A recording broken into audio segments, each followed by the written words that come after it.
apologize, it has everybody. We don't have a test until next week because section 11.3, section 11.3, section 11.3. It's kind of like CalcAB section 6.2. I took almost an entire week on volumes, disks, washers, cross sections. That's kind of like our 11.3 polar area. The same way I sent AB to, before they even got into any of the volumes, I sent them to Con, I sent them to Patrick, I sent them to Dr. Marchese, she's my new favorite, because she used a loaf of bread to be cross sections. I was like, yes. And she's a female. And the one with the lazy eye, she disappeared off YouTube. I can't find her anywhere. Yeah, I can't remember her name, but she doesn't come up ever. Maybe she's, I don't know, maybe she's now charging and so she doesn't have anything available. I don't know. Anyway, it was really weird because she had good videos. And then there's the one who's like, and I'm like, why? So I didn't do her. I don't like hers. Anyway, Lo siento, I shouldn't be bagging on the online people. But anyway, the same way I sent AB to those people to be like, check them out, find which one you like. And then we did cross sections and I'm like, go watch their videos. And then we did discs and washers, go watch their videos. That's you guys with polar area, to be honest. Probably also Taylor series, but definitely polar area. So our test isn't until next Tuesday, maybe Wednesday. But if you guys realize, our mock AP was supposed to be, so maybe it's a good thing that our mock AP isn't next Saturday, because we still need to finish chapter 11. But as soon as we finish chapter 11, we're just going to be practice tested. Everything mixed. You guys are BC. It's all right. We'll do some sort of forever quiz that next week-ish, but you guys know the forever finals before the actual AP. I need you on top of your game, so spring break quoting, all that jazz. All that to say, anyway, we have a test coming. Okay, sorry, Lo siento, with no further ado, and that was a lot of ado, but you guys should be tutoring, and the CalcAB kids need you. They need something. Number 4 is no. Y is not a function of x, but they can still be parametric functions of t. But no, y is not a function of x because they failed the vertical line test. There is one x such that there are more than one. There's not just a unique y. Number 16 is next. You're just doing a simple derivative. First derivative is 5t times e to the 5t. Because you flip that guy up if you simplified your complex fraction. And the second derivative, you took the derivative product rule, and you had to divide by a 1 over t again because you had to do your x prime. Did you guys do your x prime again? Careful. That's one of the most common mistakes on parametric derivatives, is dividing by x prime for the second derivative. Number 26, you were taking y prime. Oh, that was nice, right? And x prime. And then you were having to use it. So then dy dt, setting it equal to 0 for a. Solving. Oh, did you guys get that they wanted the points, not the t's? You had to find the t's, but then you had to plug in to get your x of t, y of t, x of t, y of t. Why are there two different ones? Because one x can have more than one y. They need to be functions of t, not functions of each other. Oh, but never mind. You didn't solve for x. You solved for y? Oh, okay.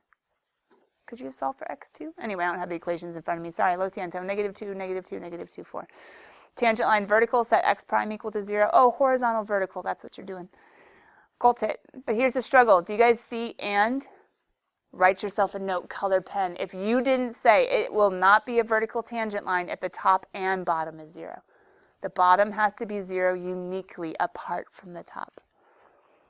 That's not something we talk about a lot because usually these are just multiple choice questions, so we just say bottom equal to 0, but be careful. It's the bottom equal to 0 when the top does not, which ends up being at -5, 1, and 1, 1. -5, 1, and 1, 1. Number 34 was a length of the path, right? So throw in your arc length and you have your x prime of t and your y prime of t. Throw them together. Did you guys actually realize you were supposed to do this by hand? How did that work? Yeah, so when you have outer and inner, 2 times outer over inner is just going to end up being secant and cosine is 1. So you have secant squared minus 1 minus 1, secant times cosine. So secant squared minus 2 plus cosine squared. Cosine squared plus sine squared is 1. So minus 2 plus 1 is minus 1. Secant squared minus 1 is tangent squared. Square root of tangent squared is tangent. Whoo! And that has an antiderivative of negative ln of cosine. Plug it in, plug it in. ln of 2. Make yourself a note. That was not a calculator problem. Yeah? Number 48, final answer is C, and number 50, final answer is D, and I think, whoop, that's it. 48 is C, 50 is D. I'm ready. The book is open. What do we have? C and D. Oh, we're good? Like, literally? We were that good? Are you sure? Anybody else? Riley, you good? James? 50? 50? Anything else besides number 50? Yeah, Deba. 16, 1, 6? Cool. Anything else besides 16 and 19? Okay, let's check out 16 and 19. Are they similar? Oh, no, they're different sections. Number 16. Oh, it was all to do with the derivatives? Did the first derivative work out? Oh, yeah. Looking at A, you had some chain rule you had to be careful of in this one. Wow, my fingers are huge. Let me go here real quick. And then James, it was 50. Okay, so we have 16. Let me go grab 19. 19 was sketch, the rightmost point. Got it?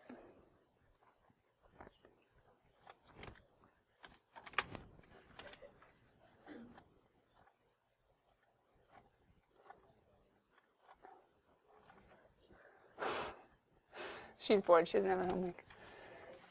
And then number 70.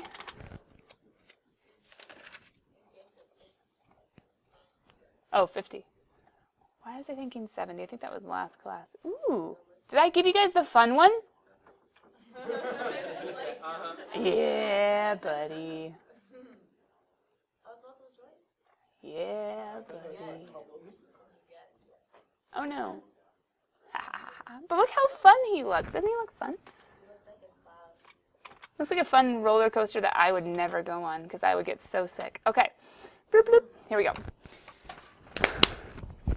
Deba, don't forget your chain rule. So when you're doing your y prime over your x prime,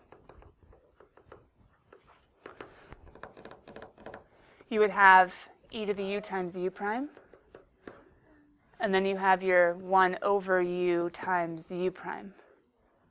So those two. And then that one flips up. And that's why they had to do their product rule for the second one. Does that make sense? Yeah.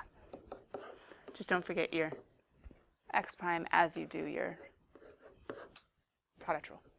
Is that cool? Yeah. And then number 19, he was the bottom one. Sketch the curve over the, this is back to section, but then when it starts going to the rightmost point, yeah, we're doing calculus for that, and then, yeah, derivatives, calculus for that. So for number 19, you could do a table. Yeah. That's probably what I would want you guys to do if you're totally stuck on like an AP. Yeah, sketch the curve.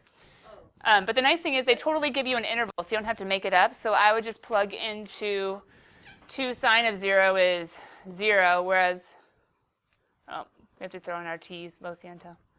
There you go. Whereas cosine of 0 is 1. Sine of 0, 1. And then if I plug in, now I would just do unit circle values. Don't go crazy.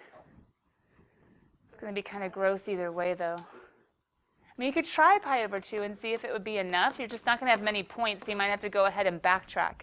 But everything else is going to have radicals, so you might have to be like Mrs. Leon and know the decimals of the radicals in order to approximate. Pi over 2, though, is 1, so I have 2 and then 0. So now all of a sudden, did I go the opposite way? I'm a fool. I can do calculus. I can't graph lines. It'd be 0, 1, yeah? And then it'd be 2, 0. And then we're right back to 0, but -1.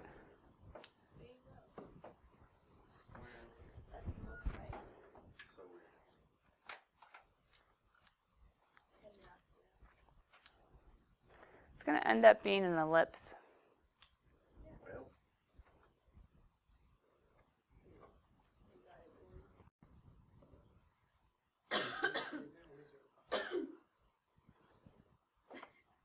Yeah, but I'm trying to think of what the shape would be. I'm trying to think of where it would go. So that would all be positive, right? Anything in between. That will go negative. So, oh yeah, it's just going to be positive then negative, huh? Okay. D, but the only other thing that we need is the direction. So the direction, you just need to think about where you started. So this point, and then orientation. But then it starts asking me to do, what comes next? Oh, the rightmost point. What do we know about the derivative at the rightmost point? Well, oh, sorry, just from graphing, we can say the rightmost point, that this is A. Just looking at it, if you've graphed it carefully, you can be like, yay, the rightmost point is 2, 0, but C says prove that it's so. How do I prove that it's so? What did we say about if you have a rightmost or leftmost?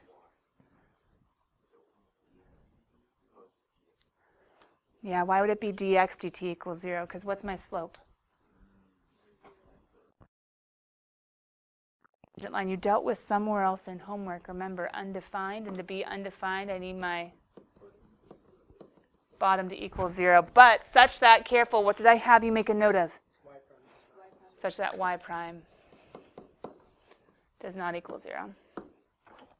So then my x prime would just be e2 cosine of t. The nice thing is this one would be sine of t, and sine is going to equal 0 at totally different places than cosine, so I don't even have to stress about that.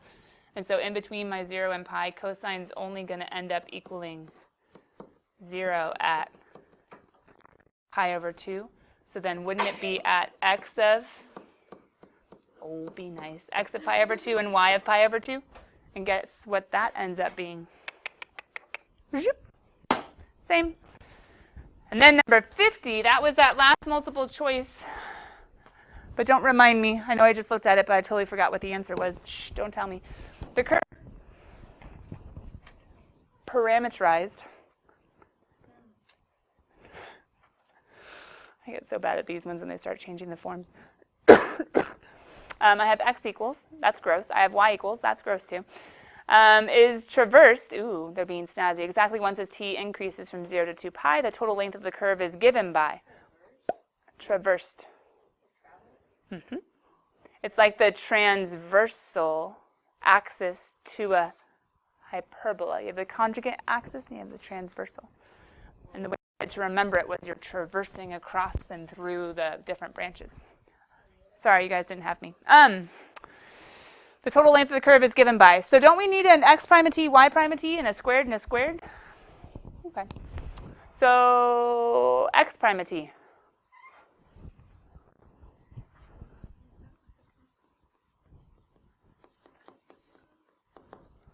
Well, it's not too bad, though, because you don't have to actually solve it, right? Just don't forget your, yeah, it does look gross. But just don't forget your u prime. And let's see if that's enough. No, that literally just takes out a. Well, that's fun. And then we could go ahead and do that one, which would be plus 70. Oh, they can't do chain rule. Forget that one. They can't do chain rule either. Forget that one. And then negative, right? Because my derivative of cosine is negative. Is it d? Ah. So you had to get your chain rule in there, and you had to get your derivative of cosine as a negative sign, not a positive, and then otherwise it was just your rule. But I like the graph. Is that good? All right, section 11.2, vectors. Oh, I didn't want to do that. Vectors. Both direction and magnitude. Peranagon. All right, calculus or no calculus? Oh, did we figure out 31? We all agreed? Isa, you agreed? Maggie, you agreed? Are we good? 31? Endeavor? Okay. Sorry, I did not give context to that statement. I apologize. 31? I was that age once. All right, endeavor number 31. That's calculus. Calc or pre-cal? Yep. Because I don't see any derivatives. I don't see any speeds. I don't see any rates. I don't see any areas. Okay, fine. So what do? Component form. Haha. We need Hannah. Component form. Looks like that. We talked about that, well, barely talked about it on Friday. You guys saw it just a second ago when we were talking about motion, or when your card was talking about motion. But didn't we talk about how components can be used to break a vector down into its horizontal and vertical changes? Now, this one was talking about specifically like a velocity vector. And so if it's a velocity vector, then we're talking about rates like x prime and y prime. But do you guys realize there are other vectors besides velocity vectors? There's acceleration vectors, position vectors. I mean, there's also like force vectors. But anyway, for our purposes, components, horizontal, vertical change. So, goodness. Magnitude of 3, direction angle of 40. Isn't 40 here-ish? And couldn't 3, well, isn't this good old-fashioned trig? Make a triangle. And say, who's that and who's that? Are there formulas back from section 1 point? Polar was 1 point, no, parametric was 1.4. I think it would have been parametric still, where we talked about how can't you just do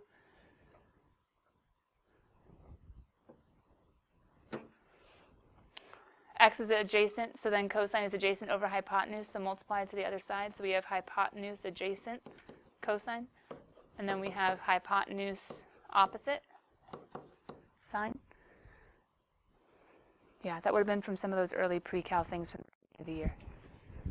Another way of doing it when we actually took pre-cal, it was like, let's memorize magnitude, cosine angle, magnitude, sine angle. Like, yeah, but it's a right triangle. So it's up to you. Study as much as you need.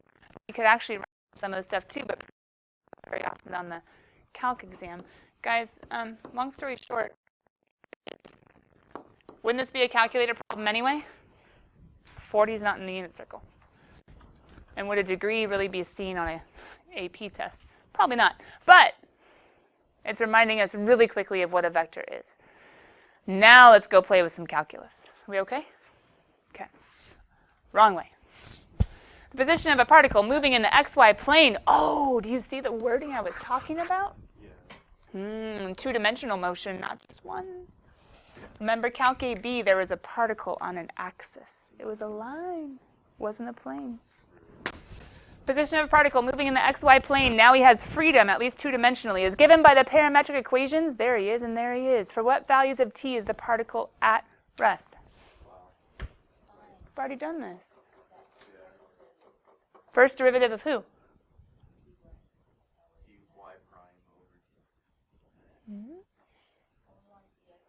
You're thinking Calc AB. Calc AB was first derivative equal to 0. They both have to equal 0. Remember, I need it to be shared. When a particle's speed is 0 in both directions. Speed is 0. Velocity? Yeah. Speed will be 0 when velocity is 0. Does that make sense? Therefore, we would just throw this puppy in.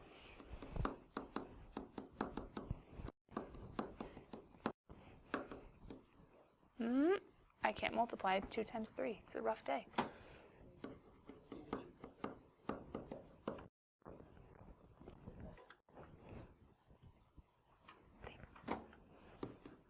I was just going for it, not paying attention.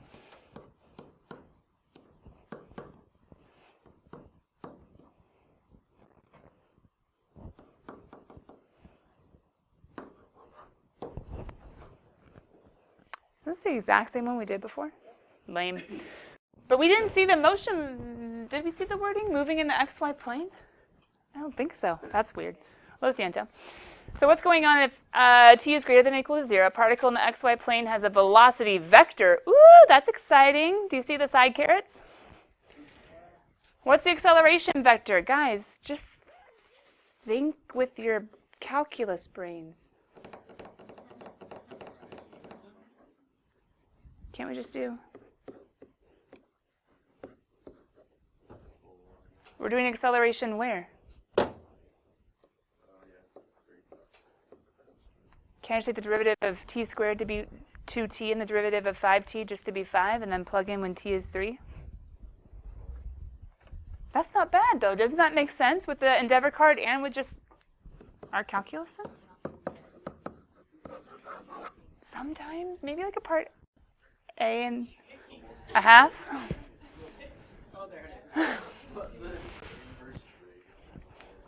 Oh, come on, they can have fun. An object moving along a curve in the xy plane. Oh, now they said moving along a curve. Whatever. Is at position. They didn't make it a vector, party poopers. That's okay. Where dx dt is equal to and dy dt is equal to for t greater than or equal to 0 at time t equals 2, the object is at the point. Oh, what's this?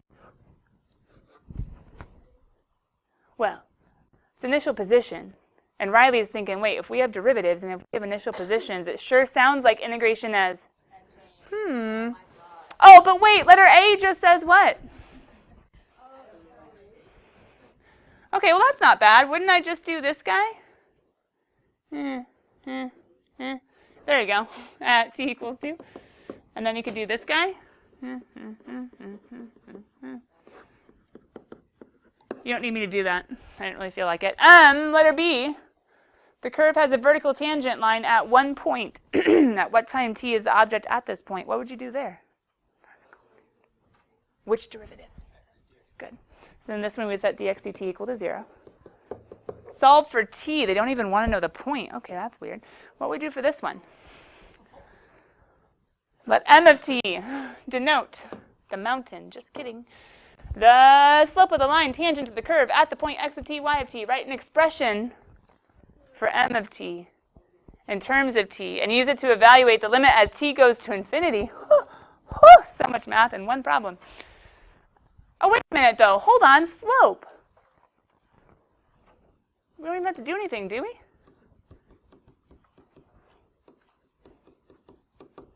Can we just plug in?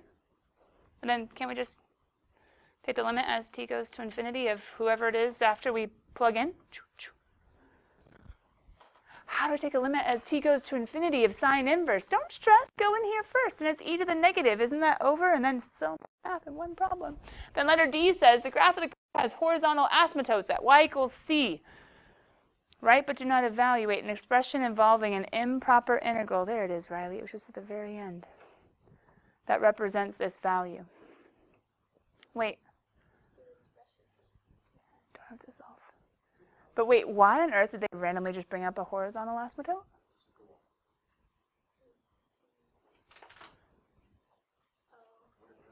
What's a horizontal asymptote also known as? Isn't it a limit to infinity? Are we okay? Just to stop there? We're not okay? What's wrong?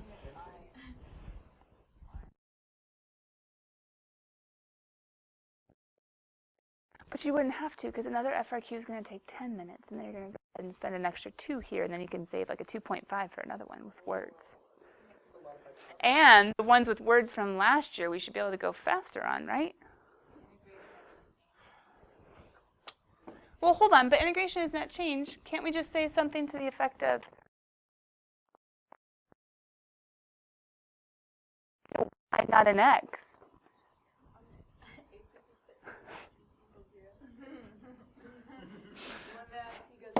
Be like, yeah! I know what I'm doing. Bye, guys. Well, I think for the last one, you'd only need to integrate your y prime. Like, we're getting to a y. Who cares about x? So I think I would just integrate y prime with the initial y being -3. Right? And then I'm not sure the limit to infinity of letter C helps us, though. I think that was just to get us thinking limits to infinity for part D. We'll talk about it tomorrow. Bye, guys. This homework